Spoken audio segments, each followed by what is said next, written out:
Hello and welcome back for another episode of the Cash Flow Addict. I believe that cash flow is a really good addition and you should get addicted to it.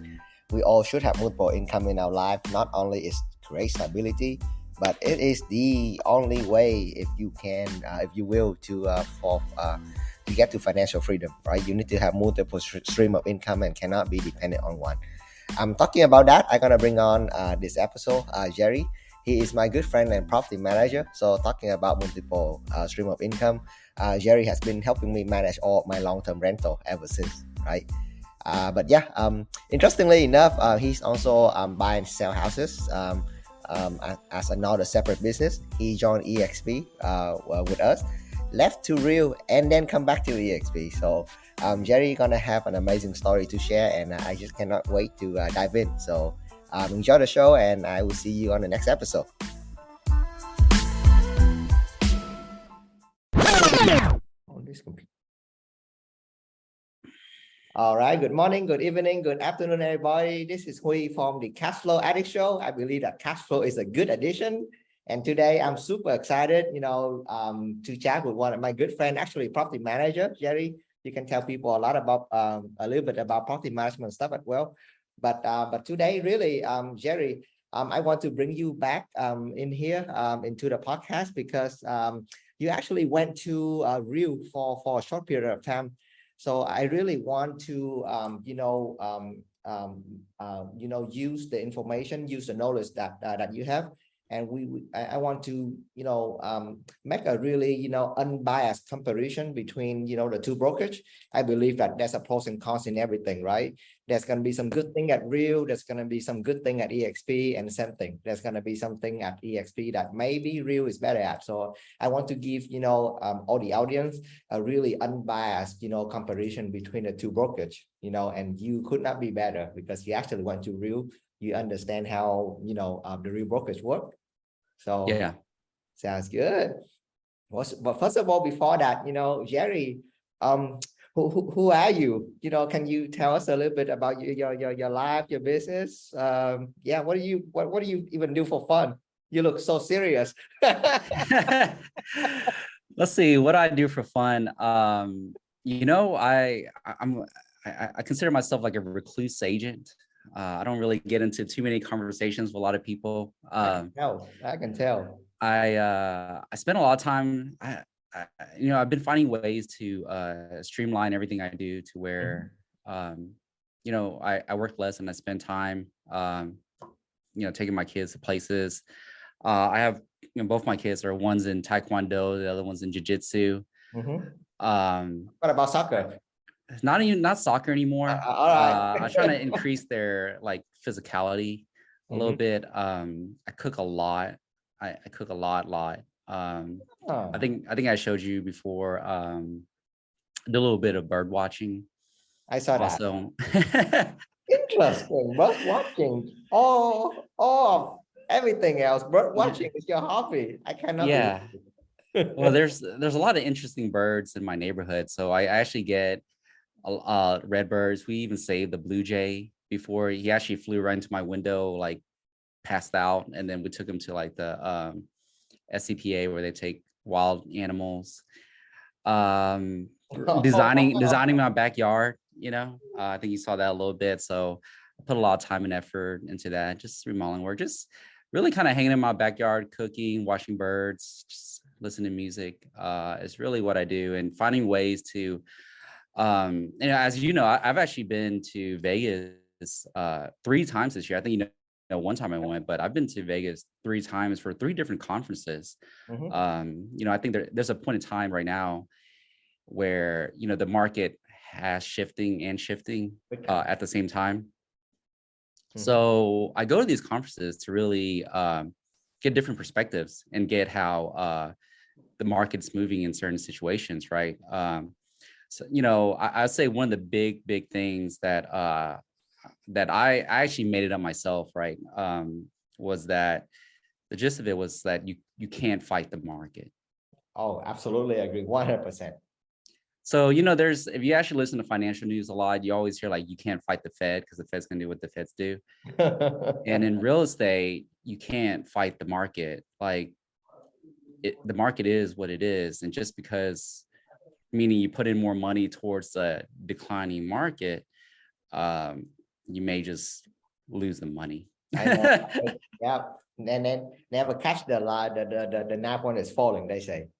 Yeah. So you have to adjust your business in such a way that, you need to adjust your lifestyle and even your business in order to match the market. Yeah. So there's a lot of changes coming. Wow. Well, I didn't expect this, but Jerry, you mentioned so many good things that I do want to reiterate, to the audience. So number one, you say streamline the business, right? You're probably one of the agent that I say have one of the best system. It doesn't involve, like you say, it doesn't involve you work the system, right? But rather you build a system. And then to be honest with you, I really enjoy having you manage my property. One of the reason, like it's just like, guy, right? We're not very chatty. So a system that you build, my God, I don't even have to talk to a lot of people, right? Especially your staff. But man, every day on the 10th, the rent get paid. If there's a problem, your staff is taking care of it. And I was like, this is what I'm looking for, right? I'm looking for really passive income. And one of your property, one of your company, Property Care, they deliver that. So kudos to you to build an amazing system that actually, sometimes it makes me forget I have a rental, right? Because the money keep coming in. Right. So kudos to that. Your system is one of the best I see so far. And I think one of the big things that we always work on is that, for every question that we get via email or phone calls, we find a way like, hey, can we get this information out before they ask us? So for example, I think, you've been with me for so long that, now you get the lease renewals in an email every time there's a new lease renewal. Oh man. Like there's certain little things where like, hey, you don't have to ask for the lease in here. It's in your portal, but it's also, you get an email for every lease renewal, every lease that's signed, and it's automated in such a way that, that information is readily available, made to you without you ever having to ask for it. Yeah. Oh, wow. Okay. I didn't even know that. Damn, I need to go back to the portal. Okay, good stuff. Okay, well, so yeah, one thing I do want, you just mentioned so many good stuff that I want to like, catch on before, we're moving on. You mentioned conference, right? Conferences is so important, and I believe you wearing a hat that have a Tony Robbins side. Is that correct? Yeah. Yeah. Okay. So I'm a big Tony Robbins fan. Yep. So I would like to iterate that, for those that is listening, if you haven't been to any real estate conference, pick the one that fit your philosophy, your personal investment philosophy, and then go, right? For example, Tony, me and Jerry, we're a big fan of Tony Robbins, and every single time Jerry go to Tony Robbins, he spent, a ton of money to go to this event, and when he come back, he make 10 times that money, right? Right. Yeah. I mean, like my most recent Tony Robbins was a health conference. And, what people don't know is that I've been through a lot of health issues, and even considering like surgery, gastrointestinal surgery, I've gotten away from that. I mean, so there's a cost to doing everything and not doing something. So something to consider. Wow. Okay. Well, we're definitely going to come back to all this, topic later. But Jerry, let's just jump ahead and go right into, the topic actually today. So could you tell me a little bit, from your point of view, the history of Real Brokerage, and then, I'm going to chime in later with a little bit of history of eXp. Okay. So as far as Real Broker, I was actually decided to leave eXp to another brokerage even before Real. And when I end up actually onboarding, what I thought I was getting, I wasn't getting. So then I made a pretty big U-turn right away, created a lot of tension and frustration amongst the group that I had onboarded with. Okay. But at the end of the day, to me, this is my life and it's my business. So I'm going to do, I suggest everybody to do what's best for them. Like, it's your life, your business. You got to do what's in your best interest. Absolutely agree. I mean, everyone moves on at some point, one point or another. But so I decided not to go on with this company, and I was actually didn't have a brokerage at all. So I was kind of like in limbo for a second.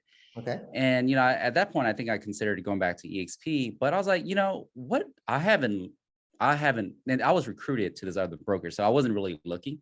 Okay. So I was like, what else is out there? And I just started, did a little Google search, and I was like, oh, there's this new brokerage, newer. It wasn't really that new. I want to believe, I don't know the exact history of it, but I want to say that it was started in like 2010, 2012. So it wasn't. It's still a fairly young brokerage. Yeah, young brokerage, but it wasn't like brand, like it wasn't, just started like last week or anything.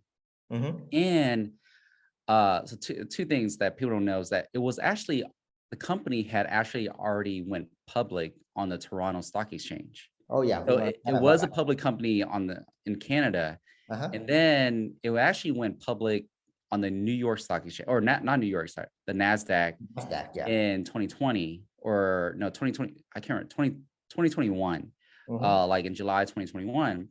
So, I saw this company, and their splits and their fees, that all seemed reasonable. And I almost say it was literally a copycat to eXp. Thank you for being honest. So I was like, there's really not much difference. I think the splits were a little bit better. And this was an opportunity, to catch a company that's just, I love that. Just going public on the New York Stock Exchange. And I think one of the things that I joined eXp back in 2017 when the stock was $1.76, something like that. Yeah. And then, when I considered the equity, it wasn't a life-changing amount, right? Like whatever you got at the time, it was a nice bonus in addition to what your normal job would be as far as being a realtor. But it didn't seem like a life-changing, compensation, financial incentive or anything, obviously until, we had COVID, and the whole stock market kind of went a little retarded, you could say, and everything went skyrocketing. I make this point. I don't know how true it is, and I don't want to be a liar or anything, but I was like, I feel like eXp has probably made more millionaires out of realtors than any other real estate brokerage out there. Yep. Thank you. Yep. So I also obviously got some of it, but it wasn't to the extent that some of the other agents got. And so when I saw this company and I saw that they were actually going to go public on the New York Stock Exchange, I was like, hey, maybe this is the same opportunity that eXp provided back when I first joined in 2017. I think it went public like at $1.60 something. So it was a real similar price. Obviously, there's P ratios and stuff like that that's different. So I was like, and the funny story is that I joined, and then they were having this celebration in New York for the listing of the stock on the NASDAQ. And I was like, man, I used to go to, it's funny, I used to go to New York on an annual basis because I actually have family in New York. I always went there when I was a little kid. I actually have family that lived in the Bronx.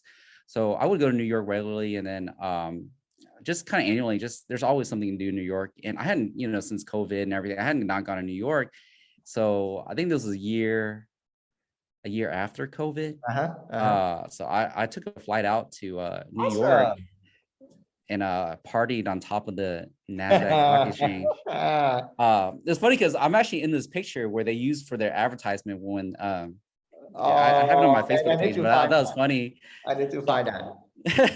So I'm actually like in their marketing material. I'm still in there, but I actually made some friends and stuff. And another agent, which also left me, we were just joking how we were still in this marketing picture that they had. I actually met the CEO, and it was a really cool experience. Okay. Awesome. That I had. Yeah. So yeah, so that's kind of the main reason I enjoy it, is merely just an opportunity. And it was funny. I'll tell you this, like I am all about, I don't want to say I'm an opportunist, because an opportunist, the term actually has a negative connotation where you're willing to exploit anything and everything. But I'm always willing to look at opportunities to grow better, right? Like the correct word is open-minded. How about that? I'm always open-minded. Like if someone has an offer to me, like if someone, it's funny because like, we just talked about Tony Robbins, for example. And I feel like, a lot of people who own their own business or work on their own, or, I think it would be really good for them to go to Tony Robbins. And the strange thing is that I would say 90% of the time, the first question that is asked of me after I tell them about Tony Robbins, is that how much it costs. Instead of like, what do you get out of it? Get You know, out. like Yeah. to me, everything is like, oh, what do you get out of it? Like if someone tells me to go to a conference, like, oh, what is it for? Like, how could it benefit me in some way? And then I'll evaluate the cost to, you know, what I think I'm gonna get out of it, and then I'll determine whether I should go at that point. Yeah, I funny, you know, like the same thing, right? You and me, when people, you know, first approaching the eXp model, they don't look at the opportunity, right? All they asking me is how much does it cost? I mean, like, you know, I can tell you the cost, but really, you know, you're missing the whole point, you know, the opportunity for growth, you know, for leadership, you know, for really everything we do here. That's what you should look at, you know, not at the cost, because the cost is very minimal compared to right. It's funny because, like, you know, in 2017, when you asked me to go to this meeting, and I was like, okay, like, you know, like, I mean, it was only costing my time just a little bit. And I was like, you know what? Why not? Like, let me just hear what this company has. I've never heard of it. Someone I know that, you know, invests in some houses, a client of mine is into it, and it could be good, right? Like, so I gave it a shot and I joined. Like, it didn't, you know, it wasn't crazy for me to do, but I always feel like a lot of people are, you know, standoffish in regards to like, oh, what do you think about this? They don't care. They just shut their mind immediately. Which I find very unusual.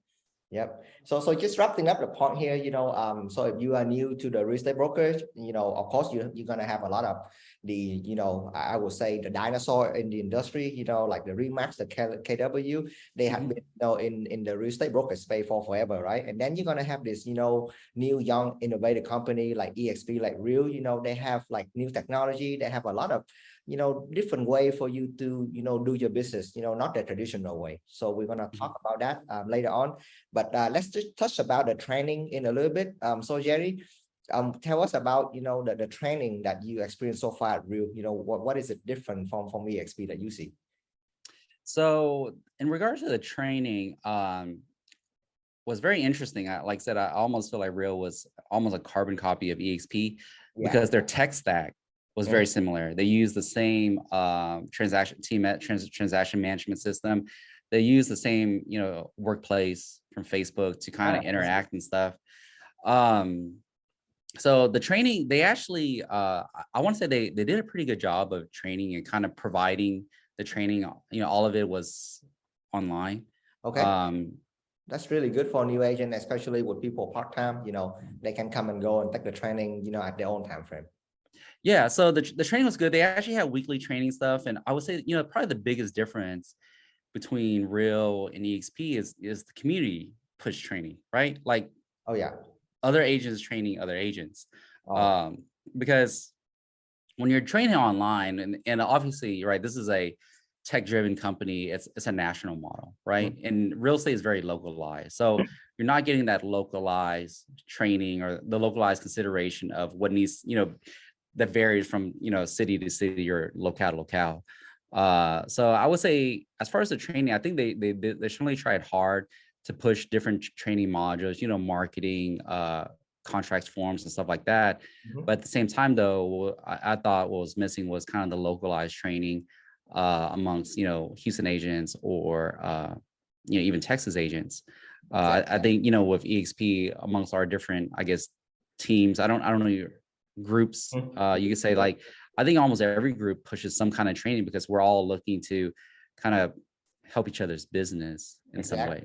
Yeah. So you mentioned a really good point. You know, I do want to kind of nail that down in the end of the podcast, you know, but I guess since you already mentioned it, you know, the culture part is just a big part of eXp, and especially when it comes to training, you know, because it's these training, like Jerry said, right? You know, you can go to online, you can go to the cloud. eXp, they have 80 hours of live training, and even the state broker, you know, they conducted training related to the Texas. For example, if you're in Texas, they related, you know, they have training related to the contract in the state of Texas, you know, like 24/7, weekly, if not like daily for you, you know, but you know, this, you know, what Jerry is discussing is the missing of the community, right? Of the culture that the company can bring, and that will take a lot of time to build, you know, especially it take a lot of time to develop a leader in the community, if you will. So I'm very happy that, you know, if you're around Texas, or really, you know, if you're in eXp, you're gonna see that almost everywhere in the city, there's gonna be a couple leader that put together training,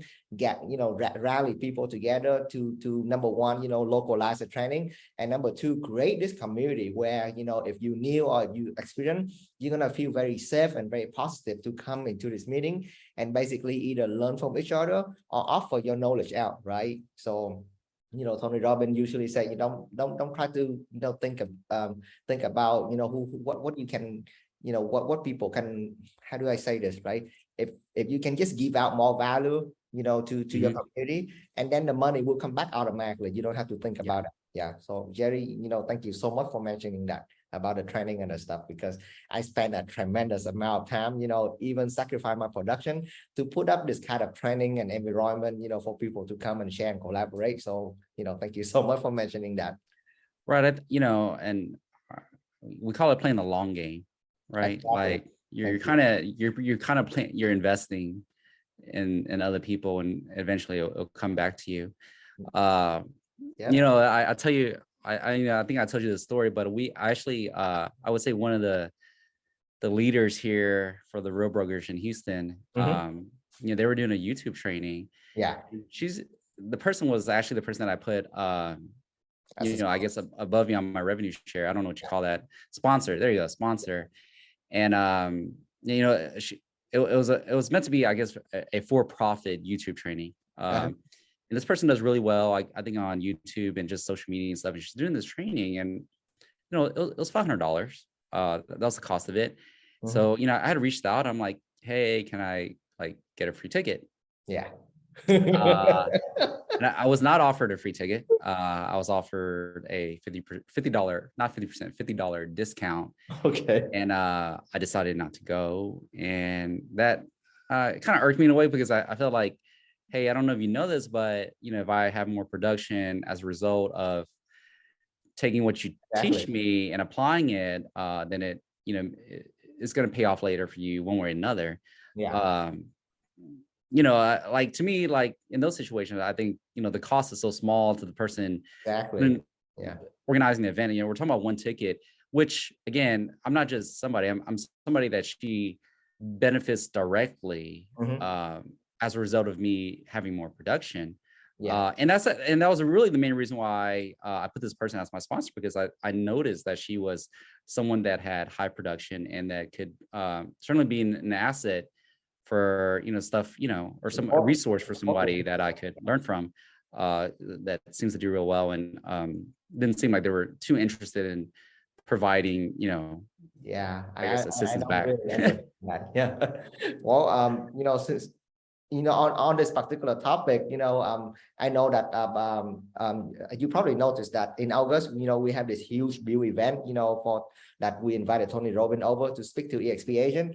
So contrary to what you say, Jerry, I actually, look at my whole revenue share group, and we have this thing, it's called a scholarship program, right? So basically all the leader, we chip in the money, and then I will look to my group, I will say, hey, who is actually, qualified for this, scholarship, right? Who is trying really hard, who is struggling at the business, but then they always willing to learn, right? So we actually spend a tremendous amount of money and time and effort to actually get these people, to go to the bill event, because, we know the importance of, if you can just bring people to the event, if you can just sit that person in front of Tony Robbins, Jerry, something is going to click in their head, and they're gonna come back, they're gonna have a different life, right?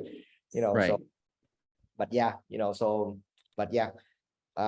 so event is just super important. If you listen to if you're listening to this podcast, if you are in Jerry group, if you're in my revenue share group, you want to go to event, but you just can't afford it yet, let us know, right? We have a program, of course there's going to be some commitment from you, but allow us to help you. So yep. So that is just beautiful. But just mention a little bit about moving on to the next part, Jerry, the equity part at Real. Could you share with me a little bit about how the equity opportunity at Real work, and then I can share a little bit about eXp, so that way the audience, they have a good comparison of the two companies. I don't know. Why not? I really kind of forgot. I read it at one point. I will tell you, and there was actually a few things that were very off-putting when and the reason why I decided to leave Real. One of the few reasons, right, was that and the same thing happened at eXp, but not to the extent that was happening as Real. But ultimately, there's at the end of the day at eXp there were they adjusted their compensation in regards to equity at certain stages where there's a certain amount of agents. I can't remember what those milestones were, but at eXp, I get it. It was reduced, and and that's understandable because you have to, and their reasoning and rationale was reasonable also because it has to be somewhat sustainable, right? I mean, when we first joined eXp, it was like 14,000 agents. When you go from 14 to 70, your financial structure has to change at least a little bit to make it sustainable. So when I was with Real, I think it changed so much, which is the reason why I really don't remember. Drastically, it was drastic to the point where when I was in the workplace, there was a huge revolt with it, and then the CEO actually had to come out and kind of like, okay, we're going to keep it at the same level for now, but for now which didn't give anyone any clarity on when that was going to change. But so we went from like 3,000 to 4,000 to 5,000 to 6,000. I think they're up to 7,000 agents now. But at each milestone there was a reduction in some kind of financial incentive. It's just so the adjustment is just so quick. It was really quick. So like at first I was like, wow, this is awesome. The amount of shares I was receiving, like I said, it didn't change how I operated, but it felt good, right?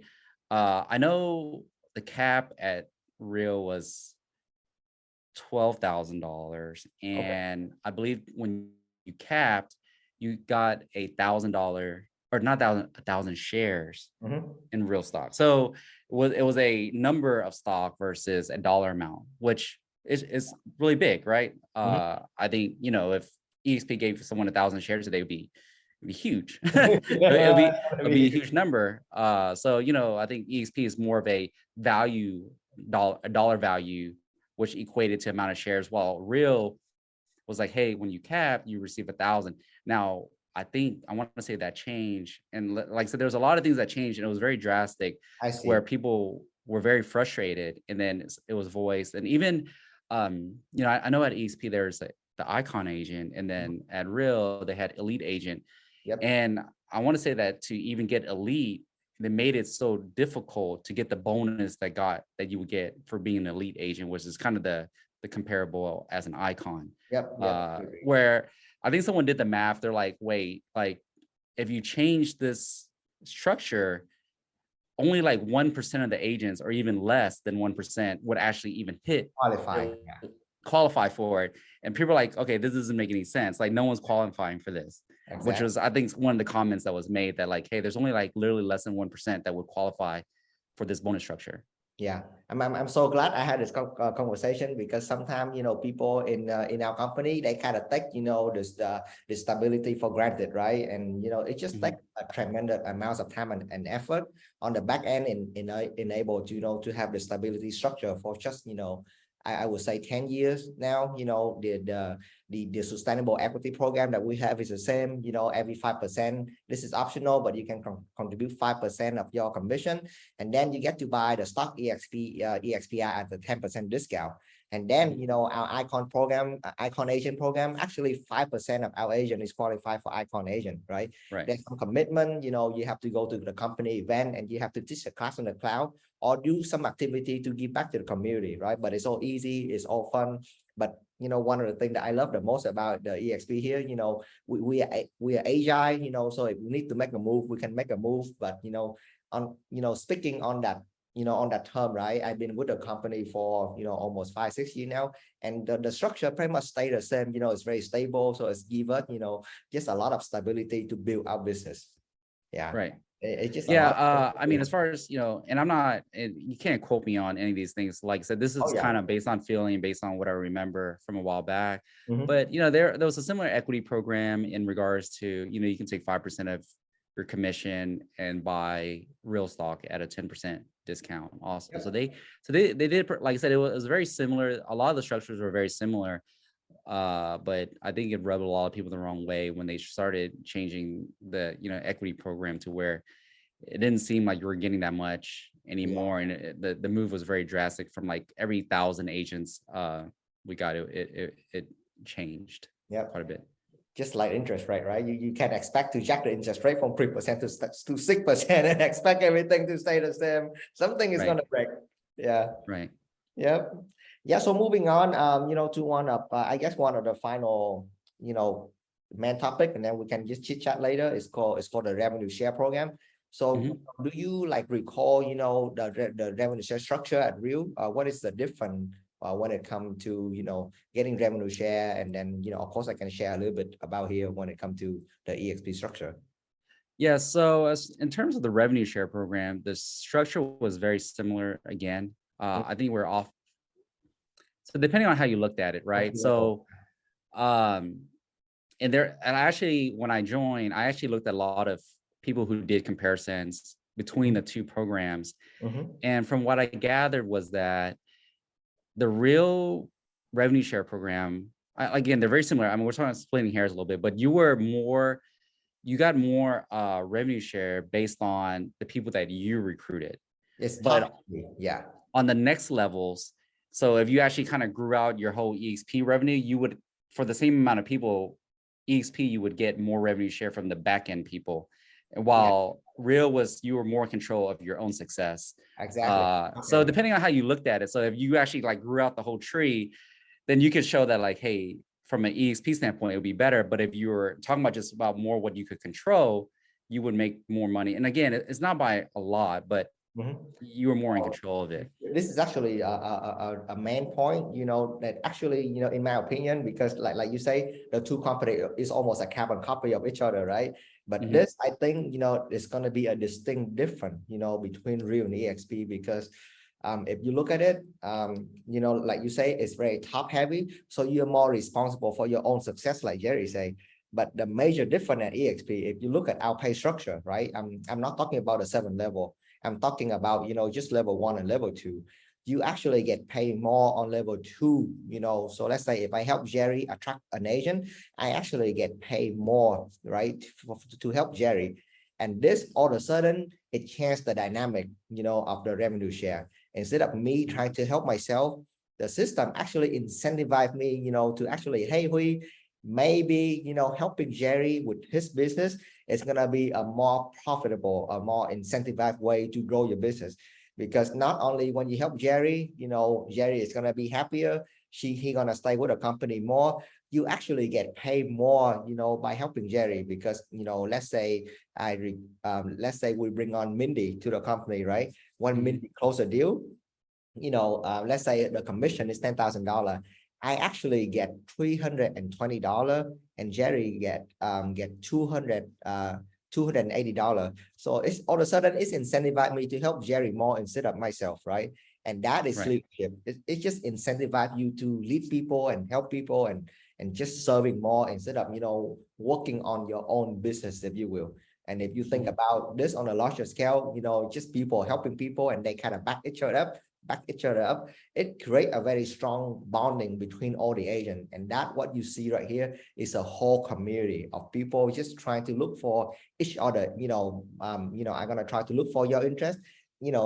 I'm gonna try to look for everybody interest in my group, or before thinking about my own. And that just create a different mindset in the community. Right. Yep. Yeah, and then I'm gonna drop the link down. You can see the detail about the two companies.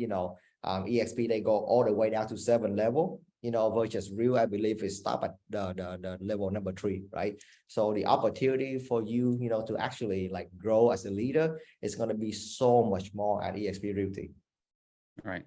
Yeah. I mean, one of the things, I think one of the big bonuses, or I would say pluses for Real, I like I said, I think they're a pretty good company too, was that they actually did not allow you to just create events and stuff for recruiting purposes. Okay. I think overall eXp is sometimes kind of there's certain bad characters out there that, really don't have any production. Their whole sole purpose is to create some kind of multi-level marketing company. And I think a big characteristic of like MLMs is like, oh, let's not even try to sell the product that we're in, but just try to recruit more people. Which is never a good thing. So you want those two kind of be tied together. First and foremost, this is a real estate company, right? Me and Jerry, we have production realtor. We sold a ton of houses. Right. So, I mean, like I said, they had their certain rules and things that really work well for them. Their tech stack was, like I said, very similar. I really enjoyed using their app to confirm my commission and stuff. So that was very beneficial. Well, Jerry, welcome back to eXp. Welcome back to the big family. Man, it's so good chatting with you. What else? What else we should know about you? Tell us a little bit more, other than bird watching. Like I said, I try to find different things to cook. I think I've been smoking meats and stuff. You've been smoking what? Like meat, like barbecue, like brisket. Different things. Okay. Yeah, I smoking like for cooking. I see. Interesting. Yeah. So and then just like I'm not a doom and gloom pessimistic person. But I think as some would say, winter is coming. So you wanna set yourself up for that situation, and just been learning a lot on different things that you gotta learn to take advantage of the market on the way up, and then you got to learn to make money with the market on the way down. Also, there's both ways to work things. So just trying to start up a couple more businesses. Oh yeah. So I'm gonna bring you back, and especially if you are out Houston, you're gonna hear from Jerry a lot more. So number one, he got an amazing property management company that you should absolutely take a look at. I've been so happy to have Jerry manage, all of our investment property, and really that's it. Jerry, thank you for your time. If people want to reach out to you, what would be the best way to reach out to you? Facebook, Instagram, Yeah, you can reach me out on Facebook. There you go. Okay. I do want to mention one more point. A lot of people, like especially new agent, right? They keep like chasing chasing the new, shiny object syndrome, if you will. Like social media is one of the way for you to get known, right? But it doesn't have to be the only way. I have to say that I actually don't see you a lot on social media. But Jerry, your business has been, growing.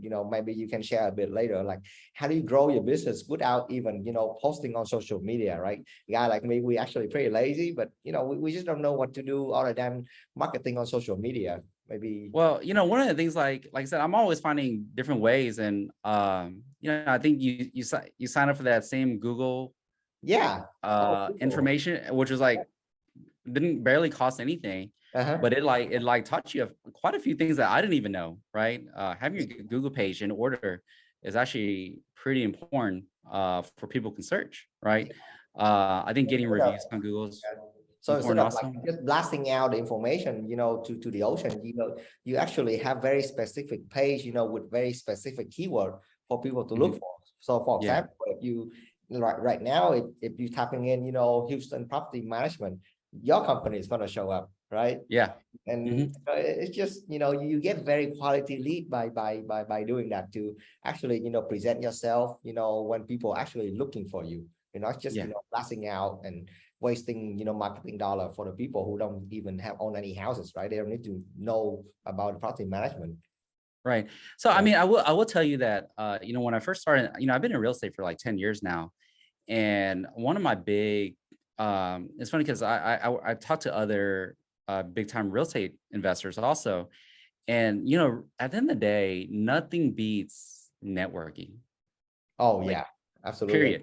So I joke that I don't really talk to people and get on social media and stuff, but if someone's seriously looking for a one-on-one conversation and a sharing of information, I'm very open to talking to people and having, I don't really do, too much chit chat and stuff, but, when I'm, making, connections and, providing value to people and people provide value back, I saw this joke one time. One of my mentors, like Tim Harridge, I don't know, he's from Dallas. He's very famous, very not famous, but like within the real estate community. But he was talking about like, if you're always sharing information one way, then you basically have a child or something. So I'm very big on people sharing information back and forth, and so I do network quite a bit, and then based on I think when people talk to me, I think they understand that like, hey, I know what I'm talking about, and when I don't know something, I'm willing to say like, hey, I don't know, right? And I'm not just making up stuff. It just doesn't sound smart or anything. So I think that's one of the big things when you network is that like, hey, provide the information you do know, something that's helpful, that's been helpful to you, that could be helpful to them. And then now that sharing of information just kind of goes back and forth. Like people more open and sharing information that they, could that they found helpful, that could be helpful for you also. Yeah, I agree. In the days of social media and short form video, people attention they get really short, right? And don't mistake all the posts that you actually do on social media. None of that can compensate for like a real connection, a real belly conversation. With a mentor, with a friend. Nothing is gonna break a conversation over a cup of coffee or bread. So don't let social media kind of make you forgot about that important factor of basic human communication and relationship. Yeah. Hey, the next thing I plan on getting into before we get off is maybe it's time to hang up the tennis rackets and pick up pickleball. I bought a pickleball racket. Pickleball is the fastest growing sport in America right now. I know. I haven't played yet, but apparently they drew off some tennis courts at Westside in order to play pickleball. They do. It's actually very easy if you haven't played pickleball before. It takes you like 15-20 minutes to learn, and I think we can put up some tournament on it. People can learn very quickly, so it's so fun to do. Yeah. We'll see you at Westside later today, or maybe this week. Yeah. Cool. Wow, thank you, Jerry. I'm gonna post Jerry Facebook below. So if you're interested in talking with Jerry about property management, learn more about eXp Realty, absolutely, he's gonna be the best sponsor ever. All right, thank you guys. All right, thank you.